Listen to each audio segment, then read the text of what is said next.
Вот вы когда простыли, подхватили вирус, одним словом заболели, куда вы в первую очередь обращаетесь? Вы скажете, наверное, в аптеку или сразу к врачу.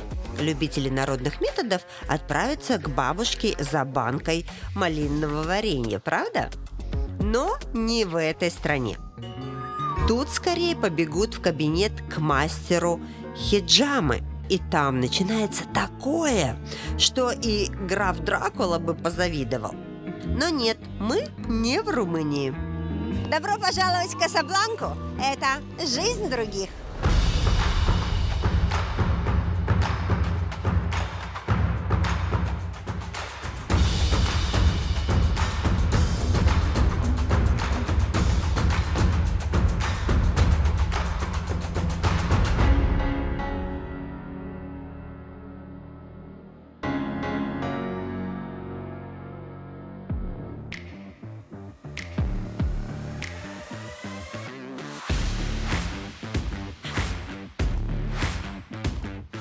Знаете, какой город Марокко называют городом 21 века?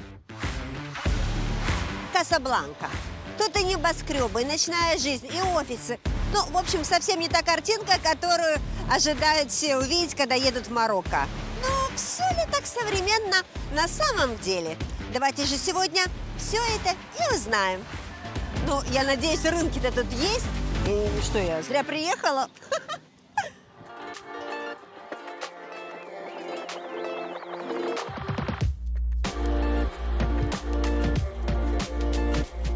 Касабланка – самый крупный город Марокко с населением более 3 миллионов человек.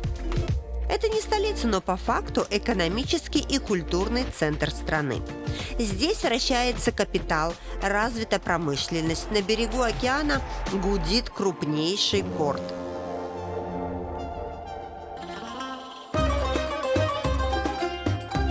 Но если бы я родилась в Касабланке, то я бы стала бизнесменом и делала бы большие деньги на рыбе, как Акури Абделила. Вы не смотрите, что он продавец на рынке.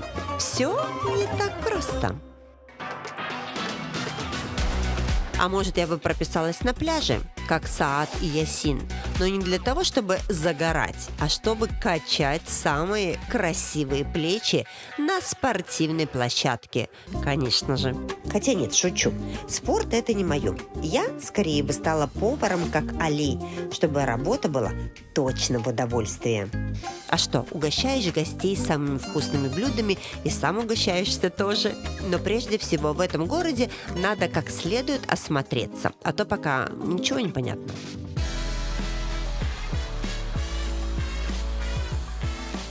Приехала я в Марокко, и вокруг меня небоскребы, банки, торговые центры. Какое-то ощущение, что я в Нью-Йорке. Но нет, хотя смотрите, вот вилочка, интересно, идем посмотрим, кажется, в Марокко.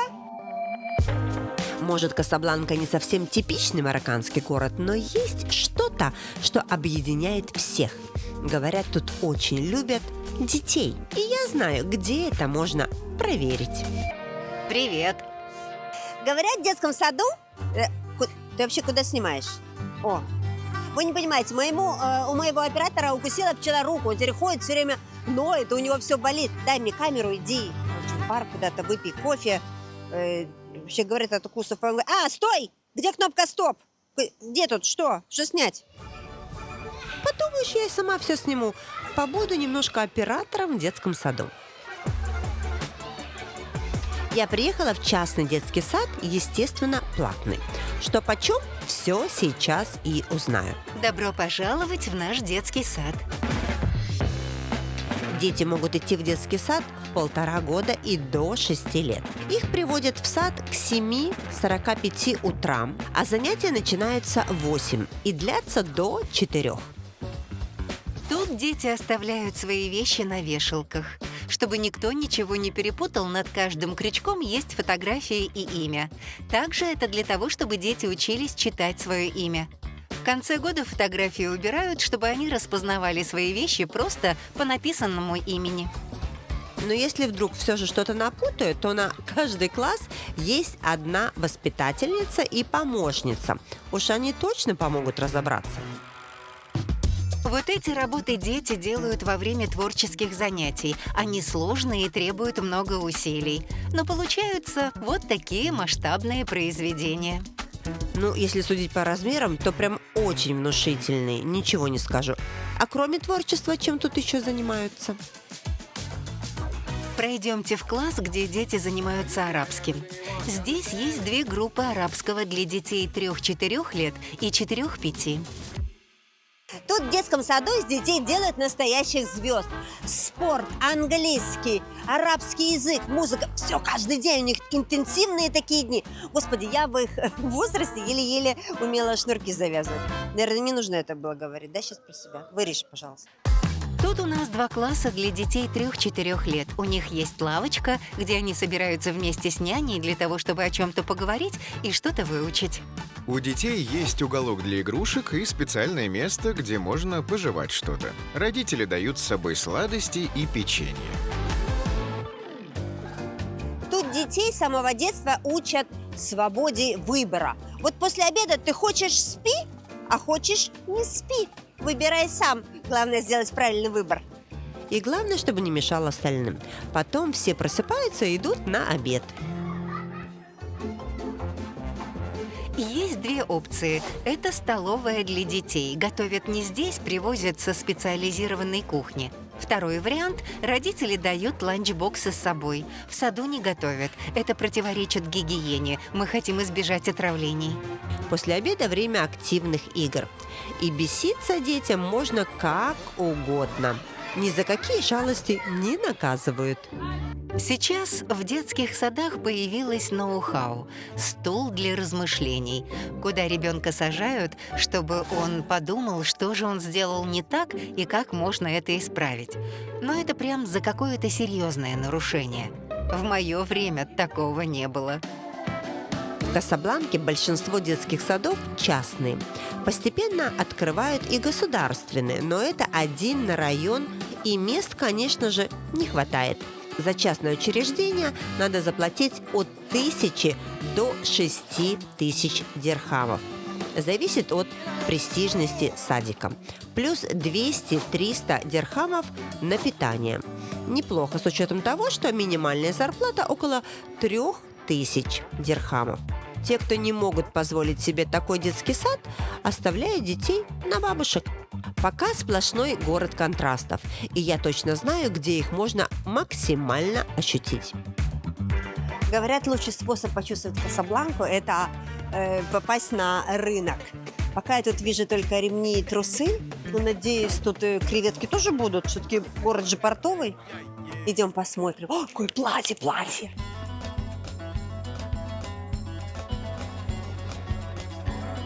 Марокканцы очень много ходят на рынок. У нас тут около 350 разных продуктов. И рыба, и мясо, и, конечно же, фрукты. Чего только не продают на рынке. Гребешки, различных моллюсков, устриц и даже черепах. Рыбу я беру самую свежую из порта или с оптового рынка в Касабланке. Туда привозят и рыбу, и морепродукты. Самая лучшая скумбрия на рынке.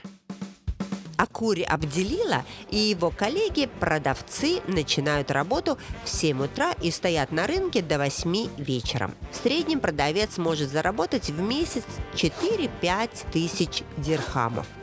Продавцы зарабатывают минимум.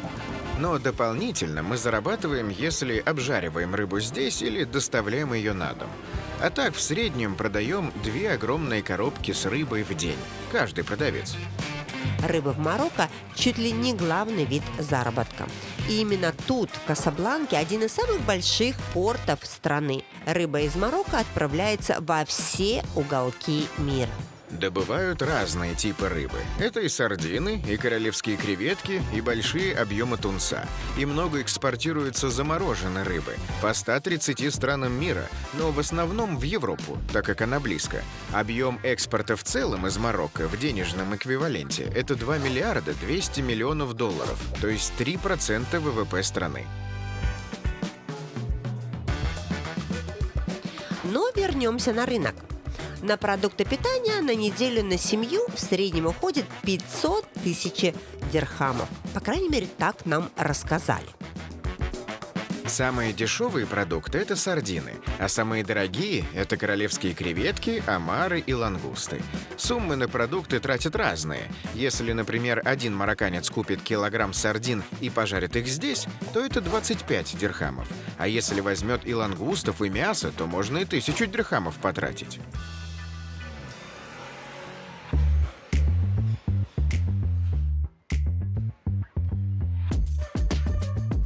Мне вот интересно, сколько нужно зарабатывать в Касабланке, чтобы тут комфортно жить? Интересный вопрос, правильно? Идем. Идем, сейчас все узнаем. Для семьи нужно минимум 7,5-8,5 тысяч дирхамов. На семью из 4 человек, 2 взрослых и 2 ребенка, нужно в месяц минимум 10,5 тысяч дирхамов. Нужно зарабатывать примерно 11 тысяч дирхамов на семью. А если еще и машину нужно заправлять, то суммы еще больше вырастут. Но я знаю, что машину тут не обязательно покупать, потому что есть альтернатива – общественный транспорт. И это не только трамваи и автобусы. Есть очень интересный вариант, и это такси. Вы скажете: «Жанна, ну что тут особенного?» Такси есть чуть ли не в каждом городе мира. А вот сейчас расскажу. Мне сказали, что в Касабланке ты никогда не будешь одинок, даже в такси. Что это значит? Я догадываюсь, но сейчас надо проверить. Интересно. Видели? Ну, видели как? Такси в Касабланке – это еще один общественный, вернее, коллективный транспорт. И даже выгоднее, чем тот же трамвай или автобус. Так, сейчас поймаем такси. Не остановилась еще? Скорая не... Скорая хотела остановиться. Не надо мне скорая. Идем. Тут такая ситуация. Видишь, девушка сидела уже впереди. В общем, ты едешь в такси, и он по дороге может брать еще людей. Представляете? Алло. Мы будем делить наш чек, да? Нет, для каждого пассажира включается отдельный счетчик. Трамвай или автобус стоит около 8 дирхамов. А вот в такси есть счетчик. Он включается, когда садится первый человек, потом люди подсаживаются, и для них включается отдельный счетчик. На короткие расстояния можно доехать дешевле, чем за 8 дирхамов. Доставай деньги, если чуть сидишь. Просто так думаешь, едешь. Доставай деньги, плати. У нас свой счетчик. Но вообще такси – это дорогое удовольствие тут. Нет, это вообще недорого. Да, ну а сколько вот будет стоить мой проезд? Да где-то 8 дирхамов. Так вот едешь, и к тебе еще люди присаживаются. А у меня юбка, видите, какая? Она одна занимает 2 места. Так что никого не берем.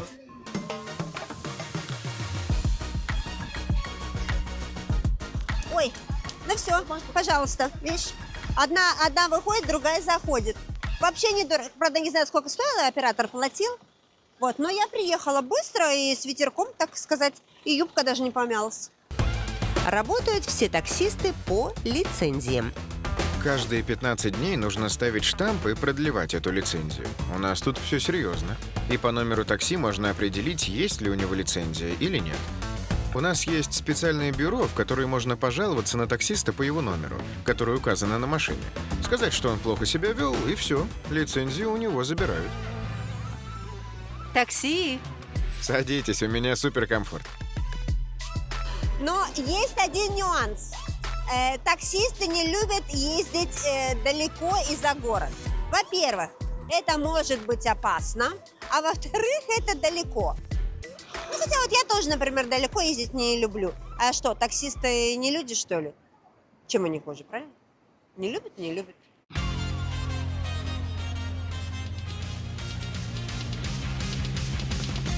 И если мы уже заговорили про безопасность, то давайте и разберемся, а безопасно ли тут? Вы знаете, кстати, складывается такое ощущение, что тут так безопасно, так свободно можно ходить и радоваться, но расслабляться не нужно. Если ты в районе не очень центральном, то вот так вот телефон на столе в ресторане лучше не оставлять. Я тоже переложу его на всякий случай сюда. Ну и все.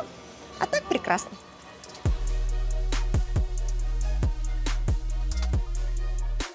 Касабланка стала достаточно безопасным местом. Мелкие кражи и вандализм случаются, но благодаря тому, что полиции и армии много на улице, такое гораздо реже, чем в прошлом происходит. Про безопасность я решила поговорить с тем, кто ее непосредственно обеспечивает, охранником. Он работает на территории большого медицинского центра. Судя по тому, что ты такой добродушный, так много улыбаешься, много работы нет у охраны здесь. Ну, не скажи, я работаю много, 12 часов в сутки. С 7 утра и до 7 вечера. Или в ночную смену с 19 до 7 утра. Но так как сейчас утро, то я не сильно уставший и очень позитивный. Что ты много работаешь, я поняла, но мне кажется, тут как-то так вообще чувствуешь себя очень безопасно. Это так или это ошибочно? Да, ты права, Касабланка действительно безопасный город. Есть полиция и королевская армия. Они за всеми следят. О, ну прекрасно. Но у тебя, ты сколько уже лет работаешь охранником? Это мой первый год работы. За год у тебя было хоть какое-нибудь, я не знаю, происшествие, где ты именно проявил себя как охрана? Нет, у меня пока ничего особенного не происходило. У нас вообще народ добродушный, очень открытые люди. Но, к сожалению, сейчас кризис, и работы маловато. Поэтому из-за бедности может всякое случиться. Женщины могут спокойно ходить по улицам ночью, да даже работать ночью, но не во всех кварталах. Есть некоторые районы, которые остаются опаснее, чем другие. Интересно, а как на такую работу устроиться?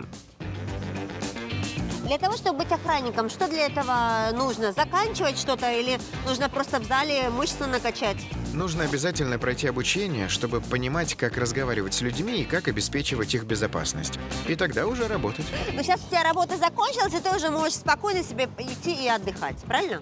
Да, после работы я буду отдыхать. Приму душ и буду играть в компьютер, наверное. Не жизнь, а сказка. Целый день, понимаешь, ты в красоте спокойно проводишь время, а вечерочком, понимаешь же, душ, поиграл в игру, и все, вуаля, и жизнь прекрасна. Ну все, не буду тебя отвлекать, иди, а то, знаешь, мало ли там, игра закончится без тебя. Хорошо, что тут все так безопасно, но испытывать судьбу все равно не буду. Тем более меня пригласили в гости в очень престижный район, где живут обеспеченные касабланцы. Я слышала, что у касабланских богачей дома как из восточных сказок. Там и восточный шик, и мозаика. В общем, сейчас все пойду сама и проверю, что такое роскошь по-касаблански. Что, как рука? Я вижу, что дергается. Болит? Ладно, все, давай, сама все сниму, как всегда. Идемте. Добрый день. Здравствуйте, меня зовут Нура. Добро пожаловать в мой дом. Здесь мы покажем вам все марокканское, традиции, кухню, архитектуру. Я приехала в гости к родителям Нуры Ашкари. Она дизайнер традиционных кафтанов. В огромном доме живут ее родители и сестра с мужем. Но на выходные вся семья обязательно тут собирается. Сестры с мужьями, дети, тети и дяди и племянники. Это салон, в котором мы принимаем гостей. И первое, с чего, конечно же, начинается поход в гости в Марокко, это угощение. Угощайтесь, наши традиционные сладости. А вот финики. Так, все так вкусно выглядит, придется одной рукой снимать, а другой есть. Это марокканский стол для семейного ужина. А вот это типичная марокканская посуда. Красиво, конечно. А что это у вас в посуде такое вкусненькое? А это марокканское традиционное печенье. А, печенье. Такое я люблю. Обратите внимание на нашу марокканскую архитектуру. Стены выложены мозаикой по кусочкам, а в окнах витражи. Они также выложены вручную. Ну, как в сказке, я же говорила. Вот тут, возле входа сразу, есть уголок для гостей с камином, где можно удобно посидеть и пообщаться. Обратите внимание на дверь. Она украшена типичным марокканским узором, сделанным вручную. А вот эта часть дома, где мы все живем. Но так как это частная жизнь, то мы гостям обычно не показываем, и для гостей туда вход закрыт. Там моя комната, детей, родителей, кухня. Что сказать, самые интересные комнаты остались за закрытыми дверями. Да, тут так принято, что гостей приглашают только в парадные залы, а спальни уже остаются только для своих. Я думала, может, про коммунальные расскажет. Но и тут оказалось препятствие. Не скажу, сколько стоит у нас, но в среднем коммунальные платежи в маленьком доме выходят около 1000 дирхамов, но на большой нужно больше денег. Есть дома, где платят и 2000 дирхамов в месяц, а на квартиру в 90 квадратов выходит около 600 дирхамов. По секрету мне сказали, что тут 4 спальных комнаты. Наверное, в таком огромном доме убирать нужно целую неделю. У нас есть домработница. Не скажу, сколько она стоит у нас, но в среднем от 3 до 4,5 тысяч дирхамов в месяц. Это пятидневка. Я ему сказала только от 5%. Что не спросишь, везде секреты. Но это если про деньги спрашивать. А вот полезные советы и так надают. В семье мне рассказали об интересном методе лечения, который уважают местные. Ой, мне рассказали про хиджаму. Это такое лечение, но слегка, как сказать, с кровавым оттенком. Звучит страшновато, но говорят, что очень полезно. Я вот сейчас сижу, чтобы меня позвали. Пойду посмотрю, что это такое. Хиджамы делаю каждый месяц, и это держит в тонусе мое здоровье. Я к хиджаме отношусь хорошо, и она действительно поддерживает организм. Но процедуру нужно делать только в медицинском учреждении, в условиях чистоты. Беременным не советую делать. Мы не знаем, как организм отреагирует. О, нет, только не хиджама. Но мой дедушка делал, а я уже нет. Я периодически делаю хиджаму, как велел пророк Мухаммед.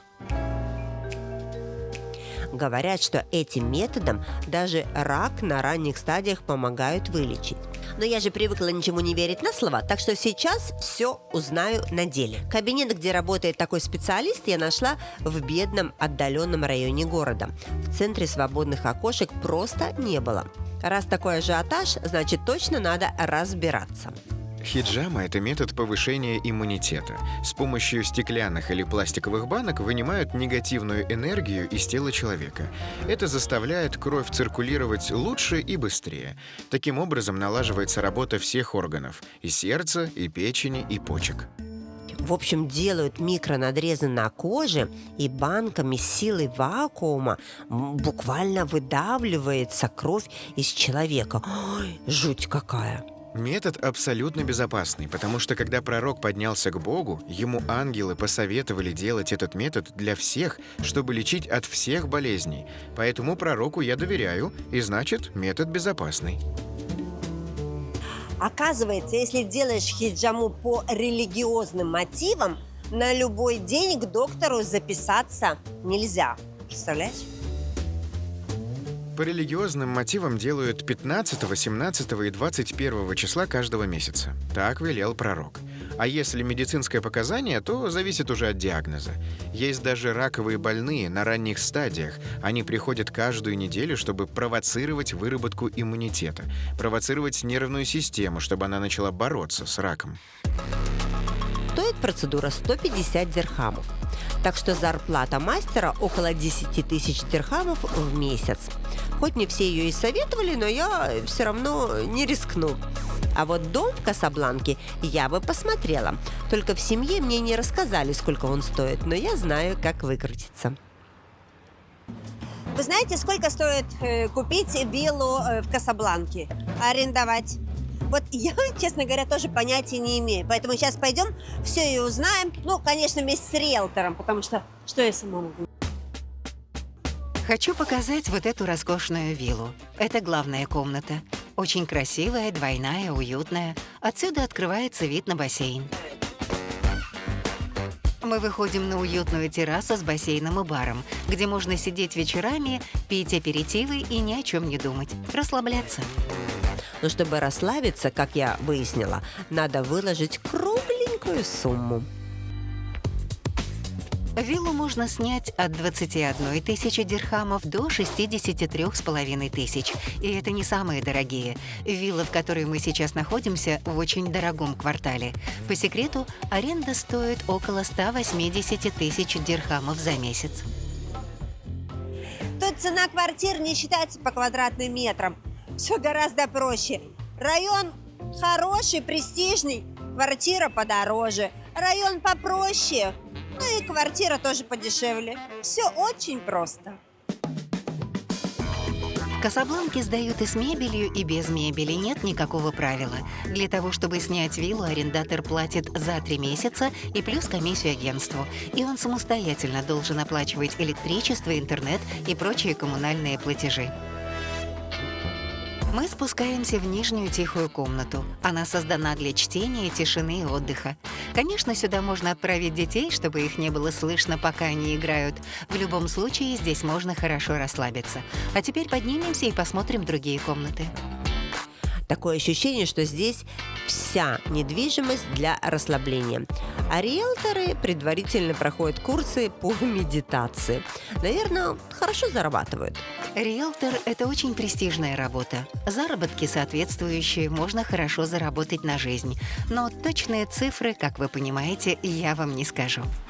И не надо. По секрету мне рассказали, что в среднем риэлтор получает 2% от сделки. Так что несложно посчитать. И суммы выходят действительно приличные. Но с такими ценами на жилье большинству касабланцев на такие дома остается только любоваться.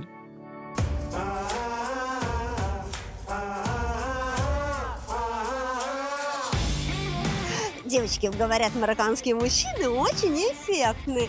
Поэтому у меня теперь есть прекрасный повод смотреть по сторонам. А я очень люблю, когда есть что посмотреть. Ну, я про достопримечательности, что ой, какой дом красивый. Мужчины очень ухаживают за собой. Женщины ревнуют, но не сильно. Так как мы мусульманская страна, то в большинстве своем мужчины стараются быть верными своим женам. По исламу даже флиртовать с другими запрещено. Так, мне знаете, что сказали? Что когда у мужчин в Касабланке есть свободное время, они приходят сюда на пляж не для того, чтобы валяться, загорать, а для того, чтобы вот так вот качать свои мышцы. Сейчас пойду посмотрю. Ну, не мышцы, а как занимаются. Бонжур! Добрый день. Слушай, а ты сюда часто приходишь? Я 5 дней в неделю сюда прихожу. Ну, мне сказали, что мужчины в Касабланке очень смотрят за собой, потому что это очень важно, чтобы нравиться остальным. Это правда? Я очень много этому уделяю внимания и времени. Конечно, это важно, чтобы быть красивым. Конечно, а кто не обращает внимания на качание мышц? Я хочу сказать, все обращают внимание. Для мужчины самое главное – это мышцы груди, рук и, конечно, пресс. От 3 до 4,5 тысяч дирхамов в месяц я трачу на поддержание своего тела. Это и питание, и спорт. Неплохо, если учесть, что это больше минимальной зарплаты в Касабланке. Спортзалы в Касабланке разные. Одни стоят 200 дирхамов в месяц, а другие могут и 1000 стоить. Зависит от размера и престижности зала. Но есть открытые бесплатные площадки, и благодаря климату можно заниматься хоть круглый год. И сколько времени ты занимаешься? По часу в день минимум. Занимается каждый день где-то час. Накачал себе вот такое шикарное тело, потому что это очень важно. Потому что девушки в Касабланке не смотрят на толстых и богатых. Им главное мышцы, получается, так? Сейчас пойду узнаю. Но богатым тоже быть важно, потому что мне тут рассказали цены на свадьбу. И я вам скажу честно, я была шокирована. У нас любят свадьбы гулять пышно. Количество гостей зависит от возможностей хозяев, но обычно это от 100 человек и больше. А перед самым днем бракосочетания есть обязательные традиции, которые тоже весьма затратные. Вы представляете, в Касабланке нет мальчишников.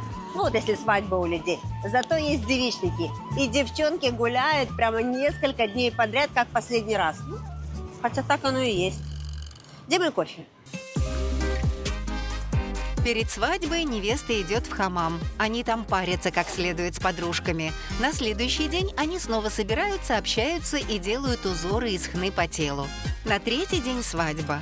А на следующий день после свадьбы празднуют факт, что женщина стала женщиной, и через 7 дней снова празднуют, потому что она уже неделю провела в замужнем состоянии. Все празднуют дома, даже в местный ЗАГС ходить не надо. Доставка на дом, как говорится. Чтобы пожениться мусульманам, которых здесь большинство, приглашают домой мусульманского нотариуса для того, чтобы он подписал все документы. Все время все просят мне рассказать. Расскажите про свои луки, Жанна. У вас такие интересные образы. Ну, некоторые люди так спрашивают, да. Некоторые говорят, что, господи, пожалуйста, больше такого не делайте. Вот в итоге сегодня я в традиционном, национальном, самом настоящем свадебном платье. Да, в жизни моей были свадебные платья, а вот такого не было. Это все ручная работа, девочки мои. То есть это делали полгода, чтобы вот такую красоту сделать. Итак, свадьба. Главный день в жизни некоторых людей. Ну, так мне говорила бабушка. Тут очень много этапов вышивки этого платья. Это традиционный марокканский кафтан. Он используется для праздников и в первую очередь для свадеб. Он делался в течение 6 месяцев, абсолютно вручную марокканцами. Для начала выбирается ткань и раскраивается платье. Это креп, плотный шелк. Идет вышивка золотыми нитями, затем идет вышивка камнями, а затем есть отдельный мужчина, который очищает платье от всего лишнего, от ниток и прочего. Вот это платье может стоить 63,5 тысячи дирхамов. Я правильно понимаю, что вот это свадебное платье и у невесты не одно оно, да? Сколько платьев невеста должна сменить за вот эту свадьбу свою? Обычно 3-4 платья невеста меняет за свадьбу. А сколько стоит одно платье? Такое платье, как на тебе, сделанное вручную, где-то 25-30 тысяч дирхамов. Ого, это сумасшедшие деньги. Таких на 3-4 платья. Аксессуары для свадьбы такие. На девушке должно быть надето все: корона, колье, браслеты и разные кольца. Все из золота, конечно. Плюс обязательные атрибуты: стол с хной и молоком, коробки для шоколада и, конечно же, как без трона, который обязательно используется для свадьбы. Что это за такая красота? Как раз подходит для моих собачек. У них тоже такая лежаночка. Это трон, в котором носят невест. Чтобы изготовить трон, нужно потратить от 25 до 100 тысяч дирхамов. И у хороших свадебных организаторов такой трон, конечно же, есть. Покупать его не надо, его арендуют. Обычно он идет в пакете у организатора свадьбы. Со всеми аксессуарами и платьями. У нас есть в золоте и в серебре. И всех невест носят в таком подносе? Да, хочешь, и ты попробуй. Так надо, значит, снять обувь. Хочу вам сказать, что ваш свадебный наряд очень красивый, но очень жаркий. Так. Присаживайся, аккуратно устраивайся поудобнее. Ну, послушай, и все. И так ты так сидишь, и так тебя... А куда тебя несут? По залу красиво ее носят, как бы празднуя замужнюю жизнь. Но главное, чтобы носильщики были сильными мужчинами, которые бы смогли трон поднять. Человек 6, где-то иногда 8, зависит от веса невесты. А если невеста подобротнее, то ее могут и 6 не удержать. И у вас несчастные случаи были, невесты переворачивались? Лучше не буду говорить. Носят так всех невест, и неважно, сколько она весит. У носильщиков просто нет выбора. Традиции есть традиции. Но парни, которые носят трон, они должны быть очень сильными. И их специально отбирают, проводят кастинг, чтобы они могли все это носить. Ой, корона давит, так собака. Хорошо, конечно, свадьба хорошее дело, но такое. Зато красиво, да, я тебе поправлю немного. Вот так. Ну, хорошо. Ну, в общем, я не знаю, мне свадьба нравится. Жарко, конечно, но жалко, что нету 6 мальчиков, один мой несчастный оператор. Ну, он такой дохленький, он камеру еле-еле держит, уже ручки трясутся. Ну, в общем, классная свадьба у вас. Я могу вам сказать. То есть, подожди, то есть невесту так вот поносили вот в этом корытце, и потом она пошла переодеваться, правильно? Нет, она платье не снимает. Она в этом платье идет танцевать в зал гостям, фотографироваться и развлекаться. То есть жарко только мне, им не жарко? Мы привыкшие к такой жаре. Сколько вот так грубо обходится одна свадьба там с платьями, вот с этими стронами, со всеми закусками, с оркестрами, ну так вот плюс-минус. Бюджет открытый, обычно себя не ограничивают. Сколько надо, столько и платят. От 100 тысяч дирхамов и до бесконечности. Я вам хочу сказать, что свадьба – это просто дело века, я так понимаю. То есть один раз женился, и потом всю жизнь расплачиваешься за это удовольствие. А еще я узнала интересную пикантную деталь. В Касабланке, как и во всем Марокко, разрешено многоженство. Ну, честно сказать, сколько я тут хожу, ни одного многоженца не встретила. Они вообще существуют? Или это только, знаешь, на бумаге есть, а так в жизни никого нет, одни голуби. Гули-гули-гули-гули-гули-гули-гули-гули-гули-гули-гули. Теоретически можно иметь 4 жены. Но у меня лично есть знакомые, у кого 2 жены. У меня есть знакомые, у кого 2 жены, и даже есть такой, у кого 4, да. Правда, говорят об этом с такой улыбкой, что невольно закрадывается мысль, а точно ли эти мужья счастливцы? Раньше можно было взять хоть 4 жены и не спрашивать остальных. Но сейчас, чтобы жениться на второй женщине, нужно иметь письменное согласие первой жены. Поэтому таких кейсов немного. Или нужно разводиться с первой. Очень редко берут вторую жену. Дорого для мужчины. Но есть те, кто скрытно имеет вторую женщину. Еще бы, их всех кормить надо. А как вы помните, самое дешевое – это сардины на рынке. Но девушку этим вряд ли удивишь. Тем более местные очень любят вкусно поесть. Самое любимое блюдо – кускус и мясо со специями. У меня любимое блюдо – курица с оливками. Марокканская кухня – это очень вкусно, жирно и много сахара. Но это чистое наслаждение. Марокканская кухня признана лучшей в мире. Бонжур. Так, ну что это у нас такое? А там наш управляющий уже вашему оператору рассказывает. Самое популярное блюдо – это тажин. Они бывают разные. Из говядины, баранины, курицы, да даже из рыбы. Все марокканское – это со множеством специй и вкусов. И сладкое мы любим. Даже в блюдо из мяса и птицы добавляют сахар. Я хочу вам сказать, что даже инструкции не нужно к такому блюду. Я понимаю, как его надо есть. Я правильно понимаю? Это надо вытаскивать и сюда ставить. Правильно?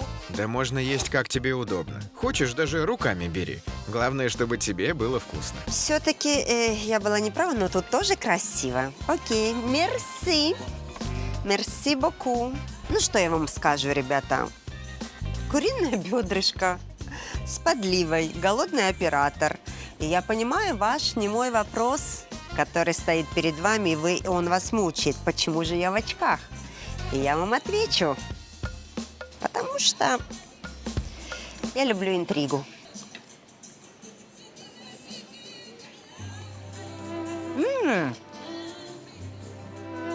Ну, на вкус, честно говоря, очень мягкая, ароматная, потрясающая курочка. Так что я очень даже довольна. Я люблю, когда я довольна, и когда я ем, и понимаю, что я ем. А ты знаешь, что ты ешь и не понимаешь, что. Окей, мерси. На здоровье.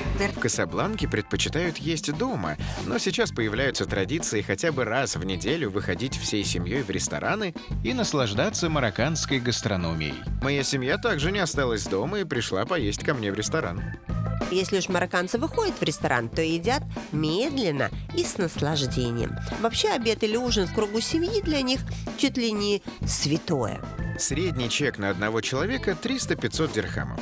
Естественно, есть те, кто приходит просто поесть один марокканский суп, а есть и те, кто заказывает очень много. Но сходить в гастрономический ресторан – это дорого, поэтому сюда чаще ходят те, кто не считает деньги.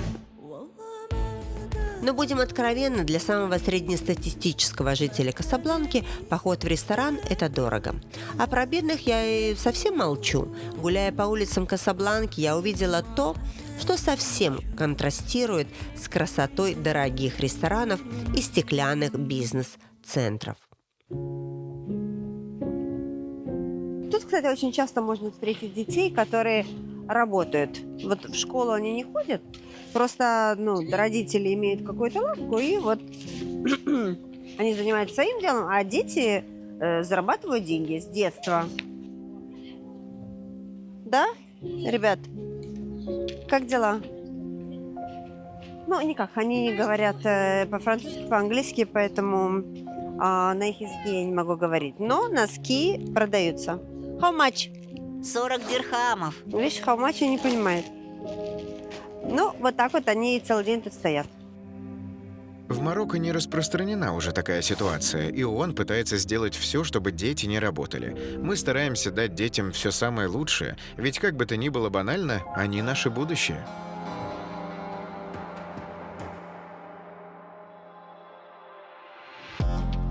Но не всегда будущее достается нам так легко и безоблачно. Ведь даже если не говорить о проблемах, они все равно никуда не исчезают. Вот так и жители Касабланки не любят говорить о деньгах, промолчат о недостатках своего города. Хотя, возможно, это очередной раз подчеркивает, счастье далеко не в деньгах. Ведь важнее, чтобы была большая и дружная семья, и было с кем посмеяться за одним столом. И неважно где, в огромной вилле или в маленькой квартире в бедном квартале, главное, что мы есть друг у друга.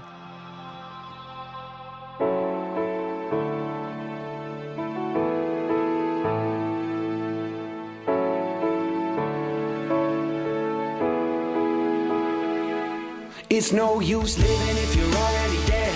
It's not worth saying if it's already said.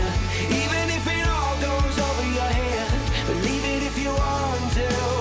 So keep your eyes on the road and your head in the stars. Follow it down the rabbit hole just a little while longer. You can change anything if you want to. Sing it like ooh,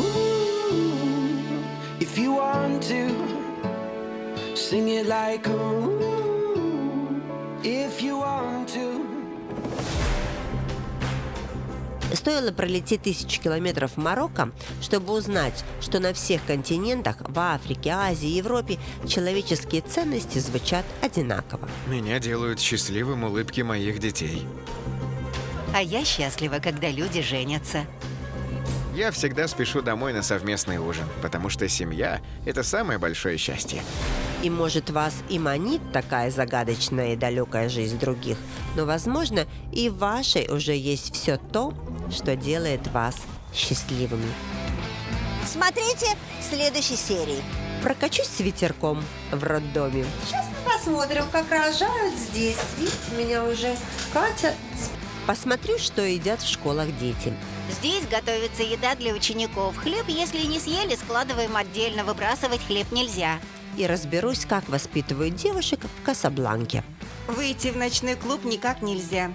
Даже если днем куда-то идешь, надо отпрашиваться у папы, и то он может не отпустить.